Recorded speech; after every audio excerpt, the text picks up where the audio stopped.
How to send money from PayPal to GCash. Hello everyone, welcome back to our channel. In today's video, I'm going to show you how you can transfer money from your PayPal account to your GCash account. So first of all, just open your browser and here on the search bar, just search for GCash and open your GCash account and log into your GCash account right here.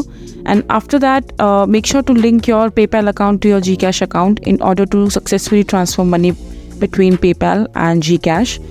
And after that, on your GCash account, just click on linked accounts and find the option for PayPal and add your PayPal account. And after that, just log in with your PayPal account while using your PayPal account details. And once your PayPal account is linked with your GCash account, and after that, just make sure to convert all the currencies in your PayPal account to Filipinos pesos. Then only you will be able to send the amount to your GCash account to your PayPal account.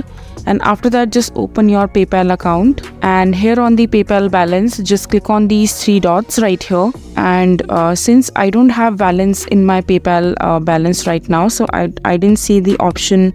So there is no option called convert in my PayPal balance after clicking on these three dots. So if you have any balance in your PayPal in dollars or any other currency that you want to convert, so basically you just have to click on these three dots and after that just click on convert, and from here just convert all your money to Filipinos pesos. And once you convert your money from the currency that you have to Filipinos pesos, just go to your GCash and after that just go to linked accounts and then go to your PayPal, and there you will be able to see the amount in Filipinos pesos in your PayPal. Just simply click on next and after that just withdraw that amount. This is how you will be able to send money from your PayPal account to your GCash account. So that is it for this video. If you find this video to be helpful, make sure to hit that like button and don't forget to subscribe to our channel for more such informative videos, and I'll see you the next time.